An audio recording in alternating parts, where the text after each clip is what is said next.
जय समाजवाद, जय देश, जय भीम। मैं विनय यादव, बिल्हौर विधानसभा अध्यक्ष, समाजवादी पार्टी। आज 20 तारीख है और पूरे भारत के छात्र, नौजवान, वो नौजवान जो 2014 की जब सरकार बनी थी, वो नौजवान जिनसे सरकार ने अच्छे दिनों का वादा करके वोट लिया और उनको छला, आज वही नौजवान सड़कों पर निकले और अपनी बात करने को लेकर के, क्योंकि देश नौजवानों से चलता है, छात्रों से चलता है, किसानों से चलता है। इसके पहले हमारे देश के 700 किसान अपनी बात करने को लेकर के धरने पर बैठे थे और शहीद हुए थे।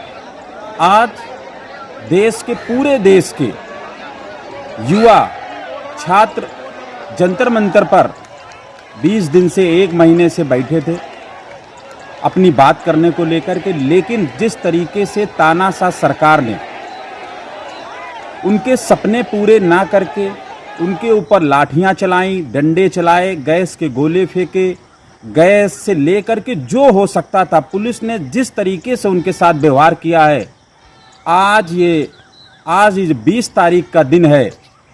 ये मैं अपनी तरफ से सोचता हूं कि ये सरकार युवाओं की तो बात करती थी, लेकिन आज जिस तरीके से युवाओं पर अत्याचार किया है, तो आने वाले समय में सारे युवाओं को, क्योंकि जिन पर लाठी चलाई गई ये भी हिंदू थे, सनातनी थे। जो सरकार हिंदुओं की बात करती है, सनातनियों की बात करती है, आज जब वो अधिकार मांग रहे हैं तब उनको चाइना से, तब उनको विदेशी, तब उनको तरह तरह से घोषित करके ये थोड़े मुट्ठी भर लोग उनको देशद्रोही घोषित कर रहे हैं। ये दुर्भाग्य है हम लोगों का। तो मैं नौजवानों से, हमारी पार्टी, हमारे नेता माननीय राष्ट्रीय अध्यक्ष अखिलेश यादव के निर्देश पर हमारी पार्टी के जितने सांसद थे, 37 सांसद उनके साथ में थे, और हम लोगों के नेता और हमारे लोगों के लोग जो भी दिल्ली से आसपास, सभी लोगों ने जा करके उन छात्रों का हौसला अफजाई करा। लेकिन विचार करने की ये ज़रूरत है, क्योंकि समाजवादी पार्टी हमेशा छात्रों, किसानों, नौजवानों, महिलाओं की बात करती है, और हमारे नेता और हमारे स्वर्गीय मुलायम सिंह यादव, उन्होंने भी हमेशा छात्र, नौजवानों की बात करी। लेकिन ये भारतीय जनता पार्टी की सरकार जो महिलाओं और किसानों और छात्रों के नाम पर वोट लिया, लेकिन वोट लेने के बाद में जब वो बच्चों के पिता वहाँ पहुँचे, वो अपना सदस्यता दिखा रहे हैं कि वो भारतीय जनता पार्टी के लोग हैं, क्योंकि छात्रों की कोई जात नहीं होती है, किसानों की कोई जात नहीं है, किसान वही है। किसानों की क्या जात है? जो किसानी कर रहा है वो किसान है। छात्र रोजगार के लिए धर धर भटक रहा है। आज ये 12 साल की केंद्र की सरकार हो गई, 10 साल की यूपी की सरकार हो गई। दुर्भाग्य देखिए, हमारे बच्चे जिनको आईएएस, पीसीएस, डीएम, कलेक्टर बनना था, वो लोग होमगार्ड के पेपर के पीछे भाग रहे हैं, और उनकी मेरिट कितनी कम आ रही है। आप कल्पना करेंगे, गौर करेंगे तो आप सोचना कि उसमें बैकवर्ड, पिछड़े समाज के लोगों की जो मेरिट है, वो जो ईडब्ल्यूएस लाए हैं, जो बैकवर्डों और दलितों के जो पैरों में कुल्हाड़ी मारी गई है, ईडब्ल्यूएस ला करके उन्होंने उनकी मेरिट बराबर कर दी। हमारे लोग अभी ईडब्ल्यूएस नहीं जानते। ईडब्ल्यूएस हमारे लोगों में सर्टिफिकेट बनता है 60,000 रुपये सालाना।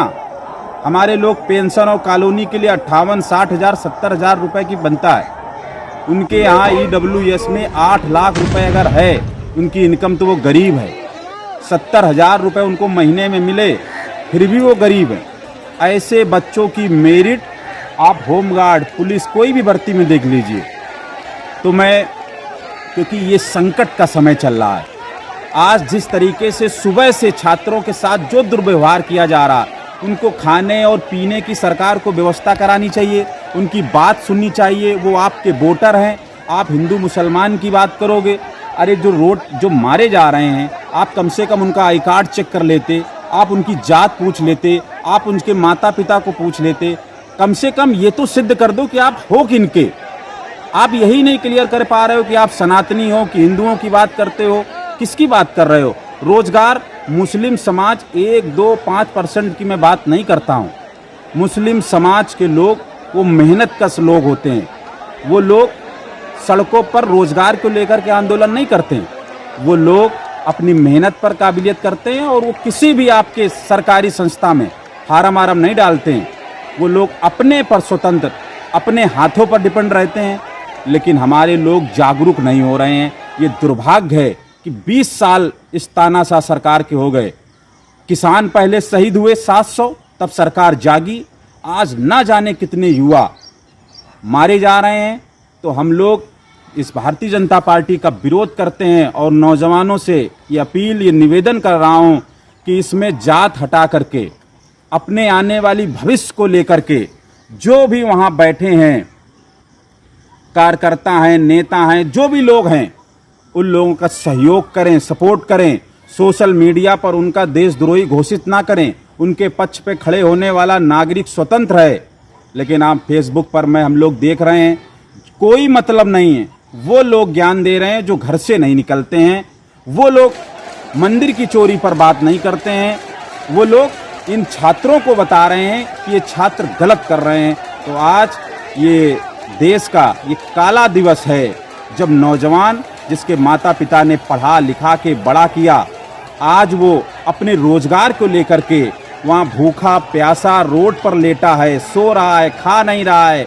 कहाँ लेटने के लिए व्यवस्था नहीं है, शौचालय की व्यवस्था नहीं है। बरसात में बेचारा नौजवान 17, 18, 20 साल का बच्चा वहाँ दर दर भटक रहा है। और इस तानाशाह सरकार ने उसके ऊपर लाठियाँ चलाई, उसके ऊपर गैस के गोले फेंके, उसके ऊपर पानी चलाया गया, डंडा चलाया गया। तो ये दुर्भाग्य है। ऐसी थी तानाशाह सरकार जिसके दिन अब बिल्कुल ख़त्म होने को हैं।